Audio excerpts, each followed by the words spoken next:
Hemos hablado domingos atrás sobre este tema de lo que es noviazgo y hablamos como un noviazgo fuera de tiempo, ¿no? Y fue la última enseñanza que di. Y hablar un noviazgo fuera de tiempo es cuando no es la edad, porque 15 años, 13 años, 17 años, 20 años no es una edad prudente para andar noviando. Claro, te estoy hablando lo que la palabra nos enseña, ¿verdad? El mundo, ya vimos que el noviazgo del mundo, que no teme a Dios, que no pone a Dios en primer lugar, la realidad es que no es un compromiso. Un noviazgo en el mundo no es un compromiso para llegar al matrimonio. Simplemente es un permiso y en muchos de los casos ni se tiene que ser novio para tener relaciones sexuales. Ya hablamos que las relaciones sexuales fuera del matrimonio es un pecado delante de Dios y es un pecado que destruye nuestra vida. Y ya vimos que es algo que a Dios no le agrada y que Dios hizo el sexo, ¿verdad?, como algo maravilloso en el contexto del matrimonio. La edad de 15 años, ¿no?, más o menos a 20 años, 21 años, 22 años, es una edad donde un joven debiera de ocupar para desarrollarse. Es una edad tan delicada que desviarse en esa edad, ¿verdad?, desviarse del propósito, que de por sí hay hormonas, hay muchas cosas que están creciendo en esos jóvenes y que estás madurando, que si tú no estás cerca como padre de tus hijos, puede ser que pierdan su propósito. La Biblia nos advierte no despertar el amor antes de tiempo. Y eso quiere decir que cada etapa es importante. Eso quiere decir que la vida de un joven, de un adolescente, es valiosa, es importante si hace lo que le corresponde. Y en esa etapa, que es la etapa de estudiar, es la etapa de crecer, de madurar, de prepararse, de madurar en muchas áreas de su vida y también de esperar el tiempo de Dios, de servir al Señor incluso. La realidad es que lo que digo no es fácil, pero no es imposible tampoco. Porque yo sé que muchos jóvenes dicen, bueno, pastor, es que es difícil. Claro que es difícil. Y hablamos cómo vas a enfrentar la tentación sexual. No es de frente. Tienes que huir de ella. Y la única manera que vas a vencer la tentación sexual a la luz de la Biblia es huye de ello. O sea, aléjate de ello. Porque no eres fuerte. Porque cuando tú te acercas a un joven o a una señorita que te gusta y la abrazas, la tocas, la besas, la maquinaria se enciende, ¿verdad? Y eso empieza a crecer en ti y ganas de avanzar. Y puede ser que al principio te detengas y digas, no está bien. Pero eso puede durar un poco tiempo. La realidad es que te va a llevar a tener relaciones. ¿Por qué? Porque es nuestra naturaleza. Entonces Dios en su sabiduría que nos ha creado, nos enseña cómo vas a vencer un pecado, una tentación sexual. Y la manera no es enfrentándola, creyendo que eres fuerte, sino ya vimos que es huyendo de ello, alejándote de ello, ¿verdad? En el caso de solteros, pero también en el caso de casados. Todos tenemos esa misma tentación y no somos como animales para decir, ay, pastor, es que, pues, ¿qué quiere? ¿No? Tengo ganas, tengo deseo. No. Cuando yo huyo de la tentación, cuando yo entiendo lo que la palabra de Dios me enseña, entonces yo podré tener victoria. No es fácil, pero no es imposible. No es fácil porque vivimos en una sociedad, en un mundo que desde muy pequeño se nos habla del noviecito, de la noviecita, de con quién vas a andar, y los amigos y la escuela, pero todo ello finalmente tenemos que ir por encima de lo que hemos aprendido. Modelos que hemos vivido, modelos que hemos caminado en ellos, muchos adultos tal vez, ¿verdad? No puede ser el mismo modelo para nuestros hijos. De tal manera que nosotros debemos de esperar el tiempo de Dios. Esperar el tiempo de Dios. Y el apóstol Pablo nos da un consejo, ¿verdad? Finalmente es Dios. En la carta a los Corintios, abre tu Biblia en 1 Corintios capítulo 7, en el versículo 32. Y 1 Corintios 7, Pablo habla de matrimonio, de solteros, de casados, de cómo te casas y así. Cosas interesantes acerca de lo que es el matrimonio. Pero 1 Corintios 7, 32, y voy a leer la Nueva Traducción Viviente. El apóstol Pablo dice, quisiera que estén libres de las preocupaciones de esta vida. Un soltero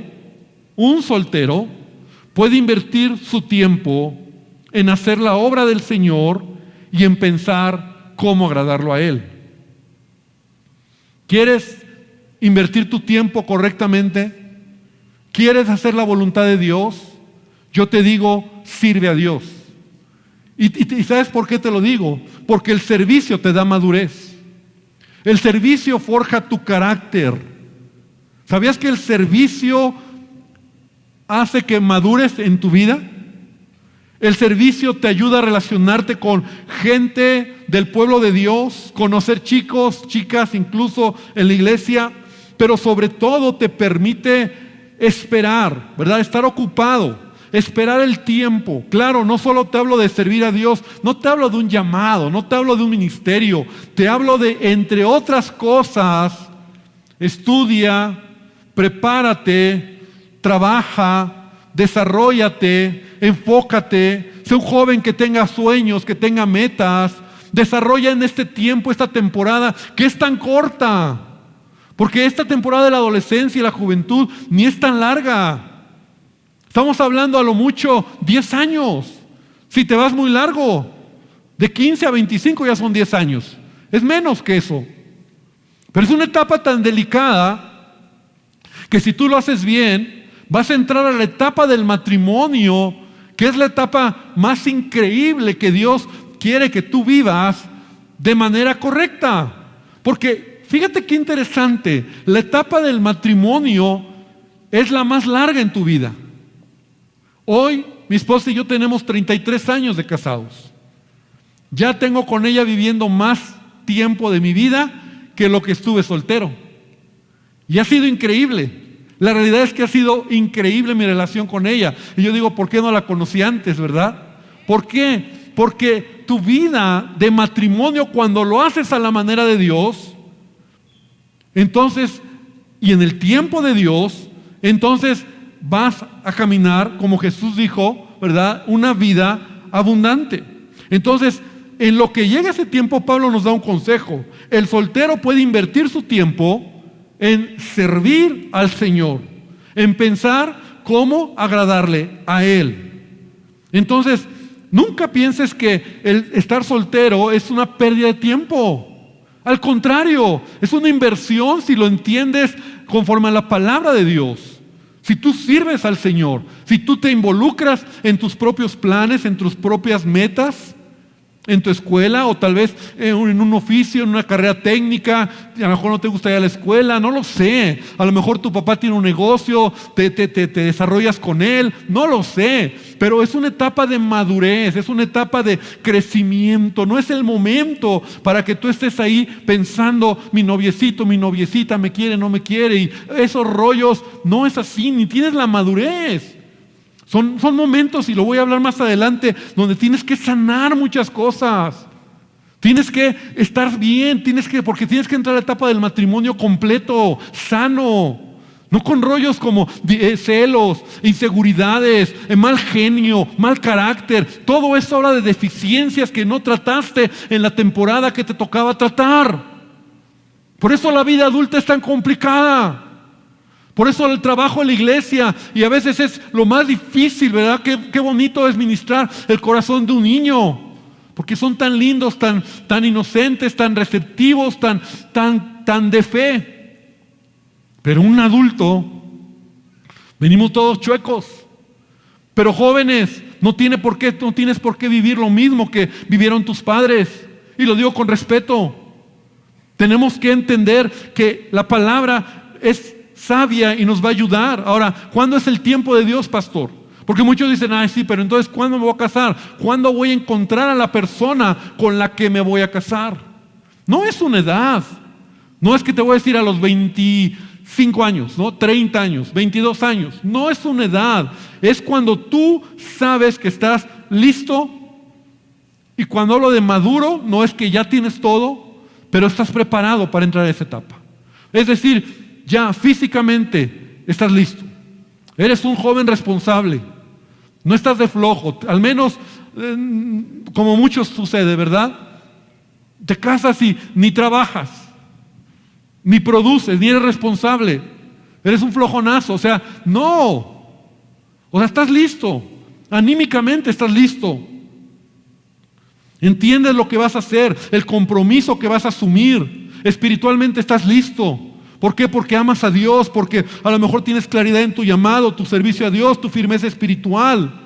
Y entonces cuando todo ello en tu vida se ha concretado, vas avanzando, créeme que vas a entrar en esa etapa y dirás: Señor, estoy listo. Y qué maravilloso es que te dejes guiar por los principios de la palabra que te van a ayudar a encontrar a la persona correcta en tu vida. Y créeme, el matrimonio es una bendición cuando lo haces a la manera de Dios. Pero cuando no lo haces a la manera de Dios, por eso hay tantos malos testimonios. Es más, muchos jóvenes dicen: yo ni me quiero casar. Es más, ¿para qué? ¿Para sufrir como mis padres, como aquel? Y yo te digo: sí, claro, porque como lo hacemos mal, entonces si mientas mal, lo que tiene un fundamento mal, todo va mal. Y el mundo en el que vivimos, que no teme a Dios, que no le importa a Dios, que no considera a Dios, no le importa enseñarte a hacerlo bien. Entonces voy a hablarte en el tiempo que tengo, cómo encontrar, ¿verdad?, al amor de tu vida, a esa persona con la que podrías formar una hermosa familia, un matrimonio espectacular. Y como decía Pablo, te voy a mostrar un camino más excelente, no como el mundo lo presenta. ¿Y qué tenemos que ir? A la palabra de Dios. Tenemos que tomar los principios de la palabra de Dios. Y hay 3 cosas que te quiero hablar para que tú consideres antes de pensar con quién me voy a casar. Y primero es a la manera de Dios. Número 2, obediente a Dios. Y número 3, honrando tu cuerpo. No voy a terminar todo, pero voy a empezar a la manera de Dios. Obediente a Dios y honrando tu cuerpo. Entonces, ¿cómo lo voy a hacer? A la manera de Dios. ¿Cuántos dicen amén? El primer principio que debes considerar para encontrar a la persona con la que te vas a casar es a la manera de Dios.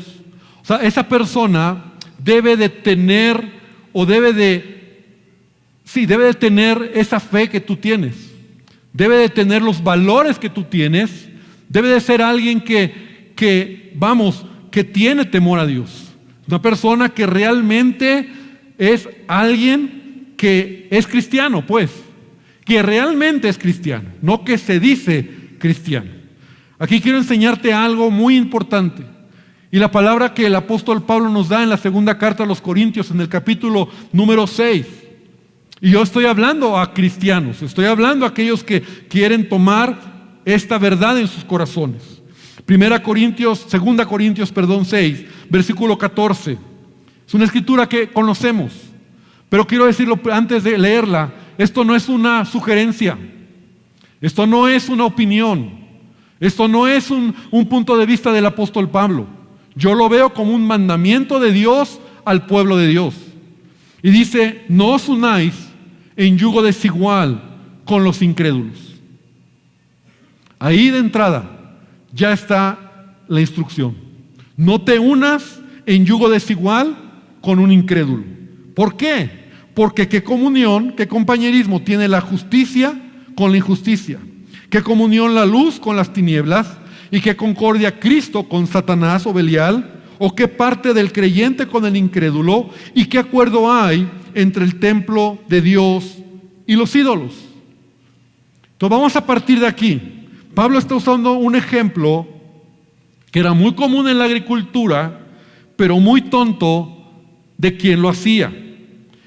Y yo quiero que me pongan una imagen que nos va a ayudar a entender lo que es el yugo y lo que es el yugo desigual. El yugo era esta madera que se ponía en 2 animales, en 2 bueyes, para arar la tierra. Eso es algo que todavía existe, ¿verdad? Somos de ciudad y para nosotros es un poco raro. Yo recuerdo una vez que estuve en Oaxaca, allá en donde estaba la iglesia, allá en Oaxaca, y veía a un campesino, ¿verdad? Y habían 2 bueyes arando un yugo y él iba encima de la yunta. La yunta es un fierro que es pesado y que entonces afloja la tierra, los bueyes van caminando y se va aflojando la tierra para después sembrar la semilla. Ahora, el yugo es ese. Ahora, lo normal es que 2 animales de la misma especie, con las mismas características, con la misma fuerza, puedan tomar o ponerles ese yugo para que se cumpla el propósito y el objetivo que era arar la tierra. Pero aún en la Biblia hay una prohibición en Deuteronomio en donde dice: no pondrás yugo a un buey con un burro. Porque, como te decía, muchos tontamente o porque no tenían otro buey, ¿verdad? Entonces ponían un burro, o sea, un animal de una especie diferente en cuanto a fuerza, en cuanto a características. El burro es diferente. Su esencia de este animal no es arar. Un burro tiene menos fuerza que un buey. Entonces, cuando esto sucedía, había muchos riesgos. Uno de ellos era que primero no se podía arar, porque el burro no tiene la misma fuerza que el buey. Porque el burro, su esencia a veces es incomodarse, empieza a patear y empieza a moverse. Y había veces donde la fuerza del buey, al tener un yugo, porque se ponía sobre su cuello y se amarraba en el cuello, el buey, pues al empujar, mataba al burro, ¿no? Lo degollaba al burro. Entonces, ¿qué es lo que el apóstol Pablo está usando esta situación real de la agricultura en la vida del cristiano? Entonces, cuando él dice: no te unas en yugo desigual, ¿verdad? Hablando del matrimonio. Y es que yo me voy a casar con alguien que mira diferente que yo, con alguien que no tiene la misma fe, con alguien que en esencia no ama a Dios, con alguien que no le importa a Dios, que tiene otros planes, otras metas en la vida, y que a lo mejor yo digo no va a pasar nada. Pero el matrimonio, cuando tú pasas por alto ese principio como cristiano, entonces en el camino, primero que nada, no vas a obtener o no vas a lograr el propósito que Dios tiene para ti. ¿Por qué? Porque empiezan a caminar diferente, porque cada quien empieza a tener sus maneras. Y entonces nosotros podemos ver cómo cuando tú eliges a la persona que no tiene tu fe, que no tiene tus valores, que no tiene tus principios, te estás poniendo bajo un yugo que será doloroso, infructífero y sin propósito. Entonces eso es lo que Pablo está tratando de explicarnos. Un yugo desigual es que tú, si realmente tú amas a Dios, porque aquí el punto es ese. O sea, ¿qué tanto Dios es lo más importante en tu vida? Si Dios no es lo más importante, entonces lo más probable es que tú digas: no me importa, yo me voy a casar con el que me guste, con el príncipe azul que llegue, y no importa los valores ni nada. Pero yo te puedo decir como pastor, que ya tengo algunos años sirviendo al Señor, ¿verdad? Casi 30 años, he tenido muchos hombres y mujeres llorando por esta mala decisión. Porque casarte con alguien que no es de tu fe, casarte con alguien que no ama a Dios, casarte con alguien que no tiene los principios ni los valores, puede llevarte por un camino diferente. Y puede ser que lo que un día para ti fue importante, que era buscar a Dios, al paso de los años, eso deje de ser. Ahora, aquí lo importante es que entendamos esto. 2 Corintios 6 no es una sugerencia, no es un consejo, no es un punto de vista, es un mandamiento que Dios nos da aún desde el Antiguo Testamento, y lo hace porque nos ama. No es que Dios es un Dios egoísta que lo que te quiere es fastidiar la vida. No es que lo que Dios quiere es molestarte para que tú no tengas opciones o oportunidades. El matrimonio es tan especial, el matrimonio es algo tan padre, tan lindo, que si tú no te casas con alguien que está en la misma visión, en la misma fe, que juntos puedan compartir muchas cosas, muchos sueños, puedan construir, entonces será un camino pesado. Dice la palabra: andarán dos juntos por el camino si no se ponen de acuerdo. Y cuando los dos caminamos en la misma fe, hay la misma pasión, el mismo amor a Dios, la misma entrega a Dios, entonces todo es más fácil. De por sí el matrimonio lleva o conlleva todas sus complicaciones que hay. Entonces, cuando tú rompes este principio, y ven conmigo a Deuteronomio 7, versículo número 3, Dios desde el Antiguo Testamento, como te decía, lo advierte. Se lo advierte al pueblo de Israel, pero también ya lo vimos que se lo advierte al cristiano. Deuteronomio 7:3 nos da un poco de más luz. Y dice, no te unas en matrimonio con su gente. Está hablando de los cananeos. No permitas que tus hijas ni tus hijos se casen con los hijos o las hijas de esas naciones, porque ellos harán que tus hijos y tus hijas se aparten de mí para rendir culto a otros dioses. Ahí está la razón. Ahí está la razón por la cual Dios te está diciendo no lo hagas. Porque lo que va a suceder es que tú te casas con alguien que no tiene tu fe. Y esa persona te va a alejar de Dios. Y esa persona, cuando vengan los hijos, vas a ver los problemas que va a haber. Y yo he conocido a tantas mujeres y hombres también que dicen, sí, yo un día fui cristiano, pero me casé en yugo desigual. Y hoy, eso fue una historia de hace 20 años. ¿Por qué? Porque tus hijos y tus hijas se apartarán de mí, dice Dios, para rendir culto a otros dioses. Y entonces, escucha bien, el enojo del Señor arderá contra ti y pronto te destruirá. No podemos nosotros jugar con lo que la palabra nos enseña. Aún el hombre más sabio en la Biblia, ¿quién fue el hombre más sabio? El hombre más sabio, Salomón, acabó siendo el hombre más tonto al casarse con mujeres cananeas. El hombre más sabio acabó siendo el hombre más tonto. Y mira lo que dice Primero de Reyes 11, versículo 1. Ahora bien, el rey Salomón amó muchas mujeres extranjeras, además de la hija de Faraón. Se casó con mujeres de Moab, de Amón, de Edom, de Sidón, de los hititas, o sea, cananeas, no israelitas. El Señor había instruido claramente a los israelitas cuando les dijo, no se casen con ellas, porque les desviarán el corazón hacia sus dioses. Sin embargo, Salomón se empecinó, o sea, se aferró, le valió gorro, lo hizo a su manera. Eso significa, ¿verdad? Se empecinó en amarlas. En total, se pasó de listo también, ¿verdad? Tuvo 700 esposas en cuna real, 300 concubinas, y en efecto, ellas apartaron su corazón del Señor. Salomón, el hombre más sabio, acabó siendo el hombre más tonto. Hoy todavía, y esto es muy interesante, hoy todavía hay teólogos que siguen discutiendo si Salomón está en el cielo o en el infierno. Porque no es un juego cuando tú desobedeces a Dios. Porque tú no puedes creer que eres mejor que Él. Sansón, conocemos la historia de este hombre desobediente que se casó con filisteas, acabó mal. Entonces, para tener un matrimonio bendecido, tiene que ser a la manera de Dios. Tener temor a la palabra de Dios, obedecer lo que Dios quiere, y sabes, vas a ver la bendición de Dios.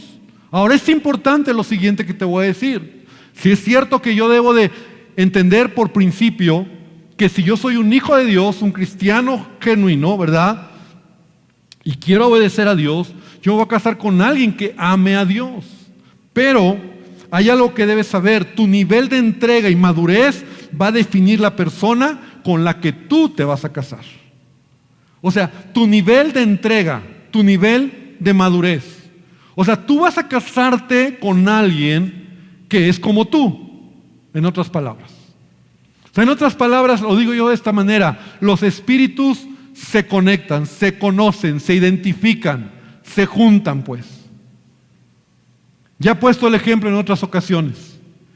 Primer día en un salón de clases, nadie se conoce, 40 alumnos, llegan todos temerosos porque nadie se conoce, se sientan. Al mes, esos 40 alumnos ya se juntaron, los listos, los burros, los relajientos, los aplicados. ¿Quién los presentó? Los espíritus se juntan. Porque tú, lo que tú eres, conectas. Es así. Entonces lo que tú tienes es lo que tú vas a conectar. Si tú eres ay, Señor, dame una sierva del Señor que te ame, y tú eres un siervo del Señor, tú eres alguien que ama a Dios, tú eres alguien que realmente ha caminado para prepararte para esa persona, esa sierva del Señor. Porque finalmente, hermano, es importante que tú entiendas, sí, el principio está ahí, pero tú tú vas a definir con quién te vas a casar. Tú vas a definir, ¿verdad? Claro, decir, si te encuentras a alguien que no es cristiano, o que ni siquiera tendría que ser, le gusta la fiesta, le gusta el alcohol, no te lo encontraste en la iglesia. ¿Dónde lo encontraste? ¿Y por qué estabas ahí? Porque te gusta eso. Y lo que te gusta es lo que tú tienes. Y lo que tú tienes es lo que tú quieres y es lo que tú sufres. Entonces tenemos que entender, la Biblia lo dice, si siembras para tu carne, cosecharás para. Y si siembras para el Espíritu, cosecharás para. Entonces lo que siembres, cosecharás. Entonces lo que tú trabajes en tu vida. Por eso esta etapa es tan importante.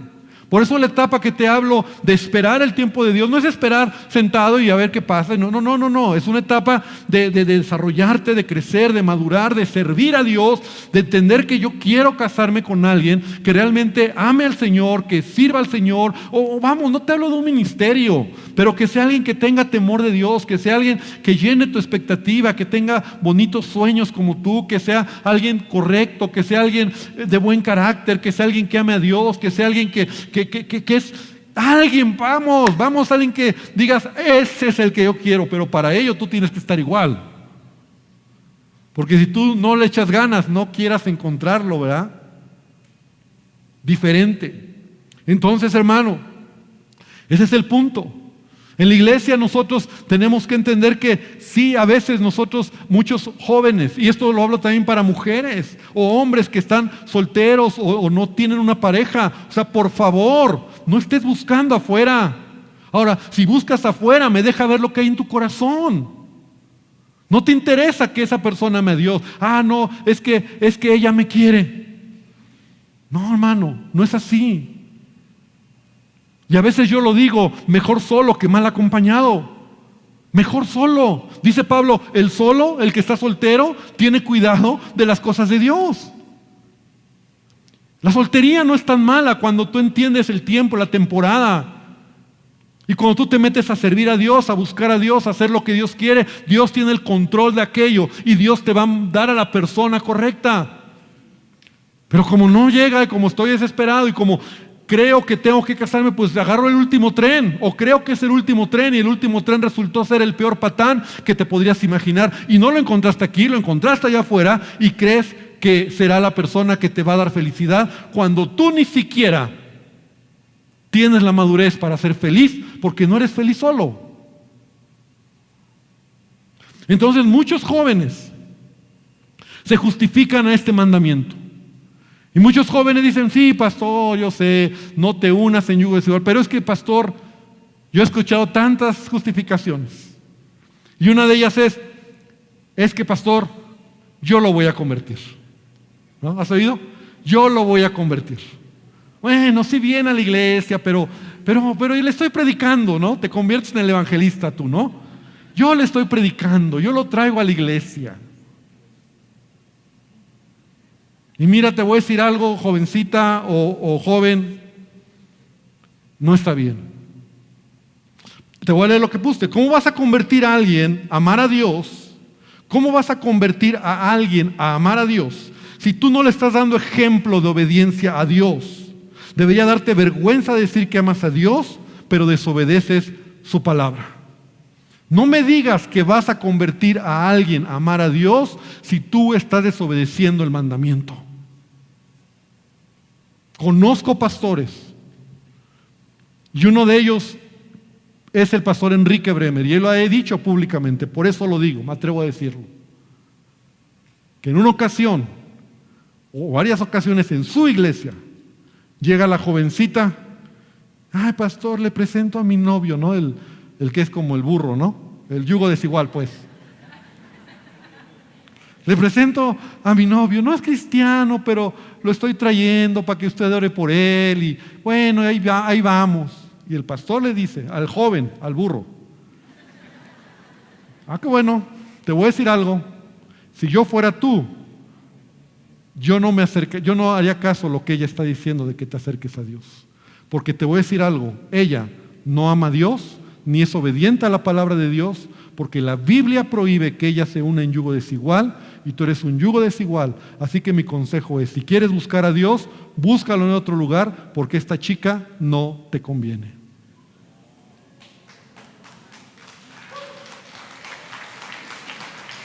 Y a veces yo digo, me dan ganas de hacerlo también yo. No sé si lo diré un día, pero es la verdad. O sea, no estemos jugando. No bajemos el estándar de los principios, los mandamientos de la palabra de Dios. O sea, la iglesia, la vida cristiana no es un juego. Ahora, si no quieres, está bien. Y si quieres hacer de tu vida, como ya lo hemos hablado en otras ocasiones, lo que tú quieres está bien. Pero una cosa es clara. Tú defines en el momento de obedecer a Dios en qué lugar está Dios en tu corazón. Si Él ocupa el trono de tu corazón o eres tú el que ocupas el trono de tu corazón. Tú no puedes decir es que lo voy a convertir. Créeme, yo he visto tantos casos, te puedo contar muchos. Porque vienen, ay, que ya viene, es que me quiere, es que viene, es que se bautizó, pastor, ya se bautizó. ¿Y eso qué? Ya hasta está sirviendo. Y, hermano, si de verdad esa persona es para ti, déjalo que busque a Dios, que se entregue a Dios, que lo haga a su manera. Tú no eres llamado a eso. He visto tantas veces, porque te voy a decir algo, te lo voy a decir, hermana, joven, señorita, los hombres, y me duele decirlo, pero como pastor lo he visto tantas veces, los hombres son capaces de hacer cualquier cosa para obtener lo que quieren. Y si ese hombre que te dice que viene a la iglesia, que está en la iglesia, que ya se bautizó, que hizo tantas cosas, pero allá afuera te pide relaciones sexuales, entonces no es un hombre que ama a Dios, no teme a Dios, no tiene principios correctos, porque en realidad no quiere hacer la voluntad de Dios. Porque cuando quieres hacer la voluntad de Dios, lo haces a la manera de Dios. Tiene que ser así, tiene que ser así. Mi esposa muchas veces me ha dicho, amor, amorcito. Y esa es la pregunta que muchas mujeres hacen. ¿Un día me engañarías? ¿No? Y yo le digo, no, amor. ¿Por qué? ¿Porque me amas? Y yo le digo, amor, te amo, pero no es porque te amo, es porque tengo temor de Dios. O sea, yo sé lo que pagaría, las consecuencias de mi desobediencia a Dios. A ti te amo. Pero si yo no hago una tontería es porque tengo temor de Dios. El temor de Dios te frena. Así que si te dice que te ama, te quiere y que viene y que está, hermano, no es un pretexto equivocado, lo voy a convertir, no lo conviertes. Al final cuando te casas te encuentras con la realidad. Esa persona ya no quiere, pone sus reglas, viene la realidad, viene la familia, vienen las broncas y viene el yugo desigual. Ay, pero yo creí que se había convertido. No, yo he conocido casos de hombres, se han bautizado, están sirviendo, parece que todo está bien, pero su corazón no se ha convertido. No es que les cae bien la iglesia, no es que les gusta la iglesia, no es que bueno, aquí me siento bien. No, hermano, el evangelio se trata de un cambio de corazón, poner a Dios en primer lugar. Y ese es un pretexto que muchas veces se da. Otro pretexto que muchos jóvenes usan es que no hay cristianos que me gusten en la iglesia, todos están bien feos, ¿no? Los filisteos son más guapos, ¿no? Ay, las chicas de allá afuera tan lindas, esos cuerpos son, pero aquí en la iglesia puro, como que aquí estamos todos los feos, ¿no? Y ese es un engaño. Ese es un engaño. Porque ahora sí yo sé que te tiene que gustar. Y claro, Dios jamás te va a dar una chimuela fea, no lo va a hacer. O sea, sería mala onda. No lo va a hacer.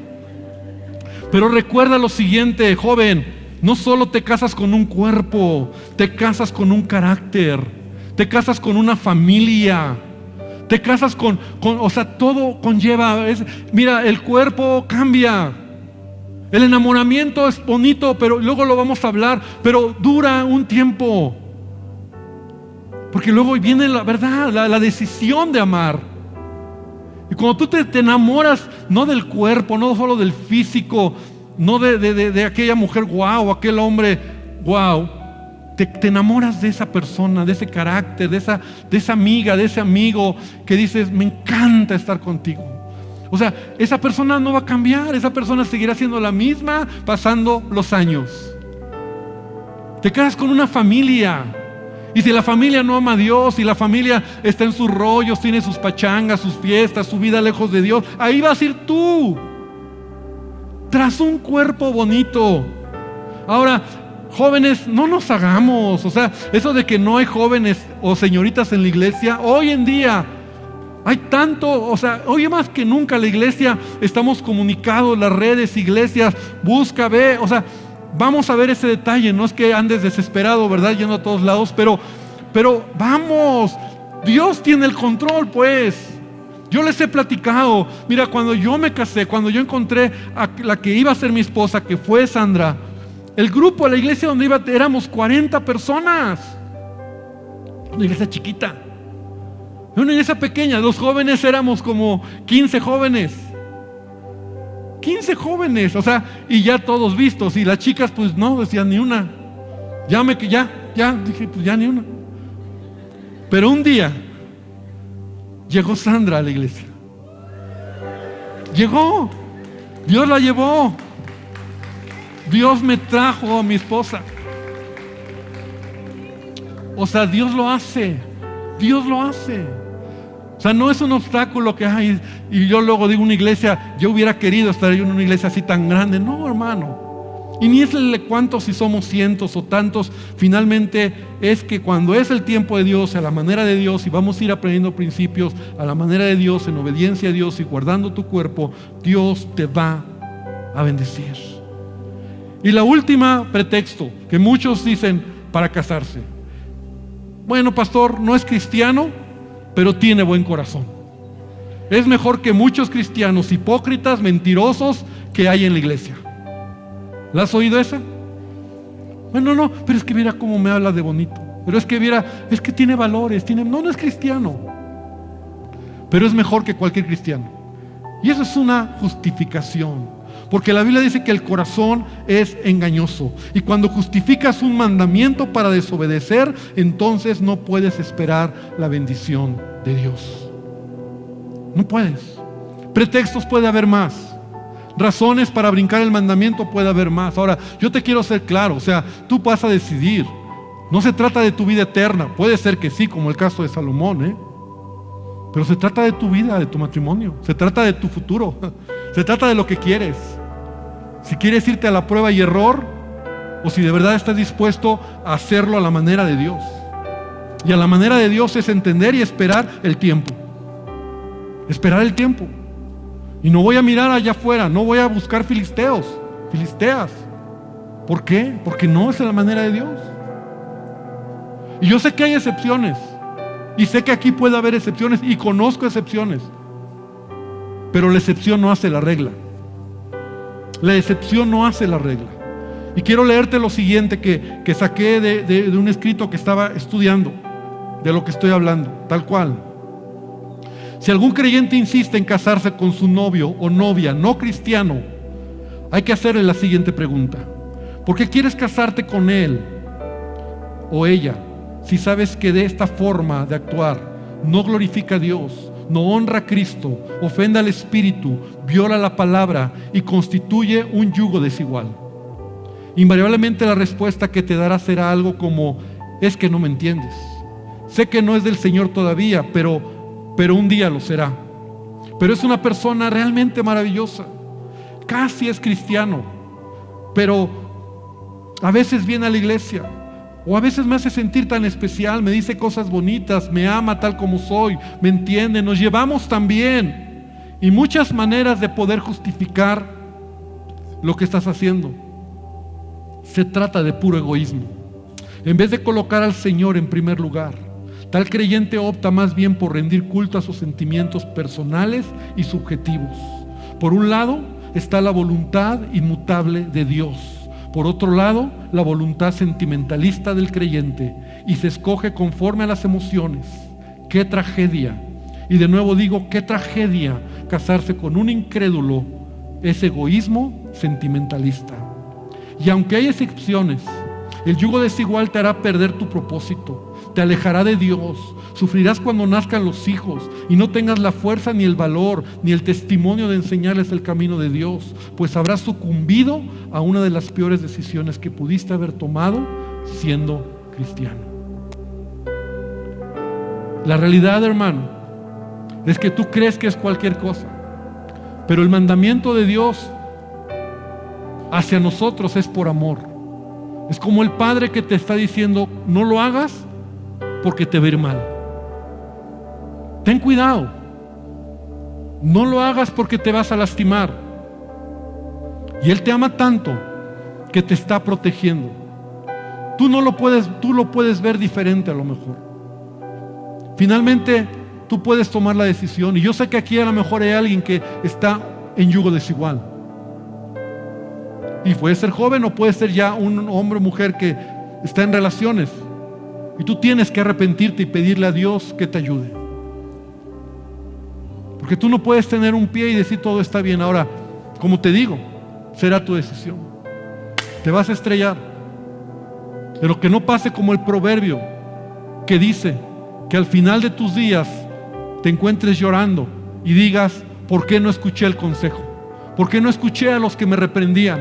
¿Por qué no escuché cuando me decían lo que tenía que hacer? Y ahora me encuentro en esta situación. Porque la palabra es eso. Hermano, la palabra de Dios, este libro tan precioso, no son sugerencias, no son ideas, no son opiniones. No lo tenemos solo para ver qué dice. Es la palabra de Dios. Cielo y tierra pasarán, pero su palabra permanecerá.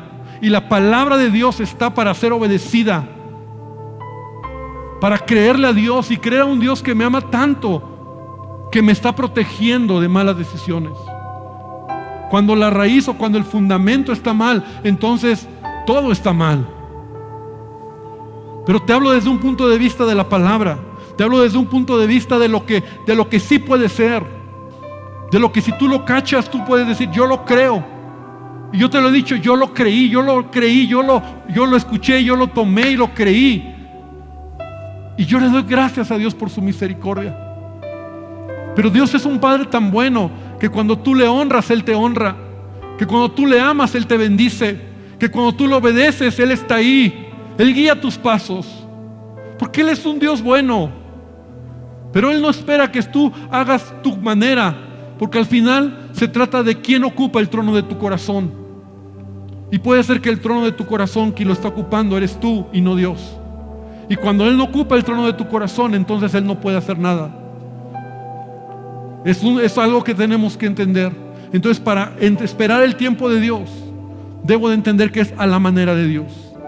Voy a tener una relación a la manera de Dios. Todavía no llegamos ahí. Pero el primer punto es a la manera de Dios. El segundo será obedeciendo a Dios. Y te voy a hablar de lo que es obedecer a Dios. Y el tercer punto será cuidando tu cuerpo. No cayendo en fornicación, no haciendo las cosas mal.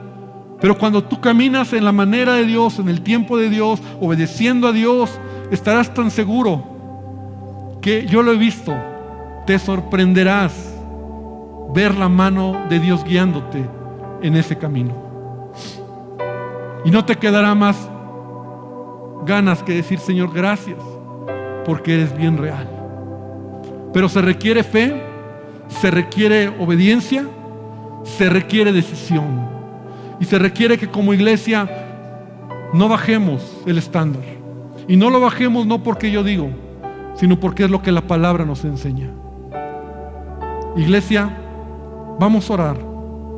Yo quiero invitarte a que tú hoy cierres tus ojos.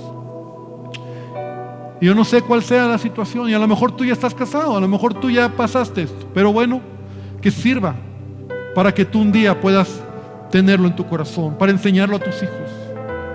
Y si es tu caso, vivirlo para que puedas vivirlo. Señor, esta tarde te agradecemos porque tu palabra permanece. Tus principios están tan claros. Y apenas, Señor, estamos entrando en tantas cosas que hay que hablar, tanto que hay que hablar. Ayúdanos, Señor, ayúdame. Señor, a que realmente podamos entender que vale la pena hacerlo a tu manera. Vale la pena, Señor, tomar pasos de fe y no desesperarnos. Porque a veces es mejor, y no lo dice tu palabra, pero a veces es mejor estar solo que mal acompañado. A veces es mejor dedicar nuestra soltería a ti, a amarte, a madurar, a crecer, a desarrollarnos, que estar buscando en donde no tenemos que buscar. Señor, que realmente no estemos esperando el milagro, el milagrito, que va a cambiar, que va a ser diferente. No es así. No es así. Que podamos creerte y que en consecuencia podamos dar pasos. Bendice a cada uno de nosotros y Señor, hoy te adoramos. Y escucha este canto, y que este canto sirva para afirmar tu corazón y decirle: Señor, yo quiero construir mi vida en ti. Que el Señor nos bendiga, que el Señor nos ayude y que nos permita caminar en su voluntad.